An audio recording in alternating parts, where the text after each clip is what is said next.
We are making commendable strides on our way to meet the Chief Justice's goal to have a justice system that is among the best in the Caribbean and the world.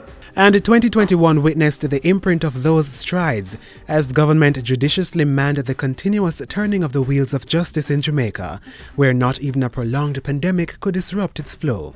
Like all areas of government, the Ministry of Justice is set on recovering even stronger. So, as we move forward into the possibilities of peace, justice, and good governance, here's a look back at the year that was.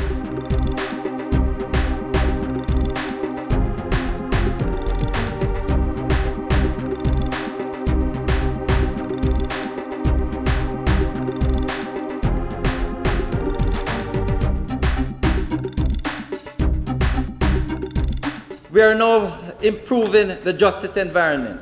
Things are already in motion to provide residents in and around St. Anne with a newly constructed state-of-the-art family court. A $90.87 million contract was signed during the year. The judiciary also established the Family and Probate Division of the Supreme Court to hear matters related to divorce, division of property, and child custody and maintenance. The Westmoreland Family Court received its permanent home, following the acquisition of a $38.5 million property in 2021. Added to that, the ministry undertook advanced renovation and expansion works at the Clarendon and Manchester Parish Courts. And a new Justice Centre was opened in Augustown. When the Ministry of Justice says that it is facilitating access to justice for all, this is what it looks like.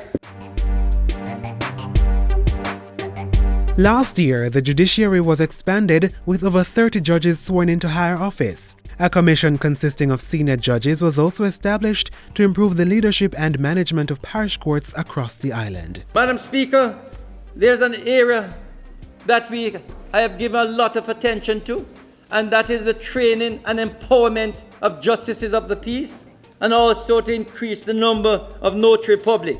Over 600 justices of the peace were commissioned into service, while the Justice Training Institute JTI trained more than 1,600 JPs.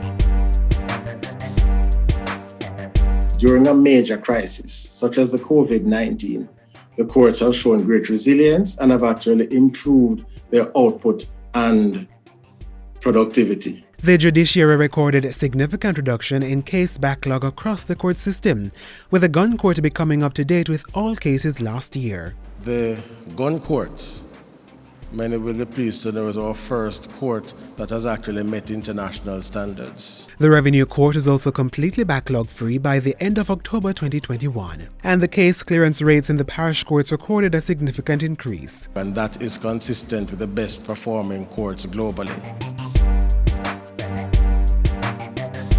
Last year, the Ministry of Justice began a $4.8 million installation of fiber optic cables in 8 of the island's courts. But that wasn't all for technology in 2021, because vulnerable witnesses were given priority with 2 retrofitted mobile units handed over to the Court Administration Division, equipped with video conference capabilities. And through technological advancements, the ministry was able to launch an animation series to offer therapeutic intervention to children who are victims of crime.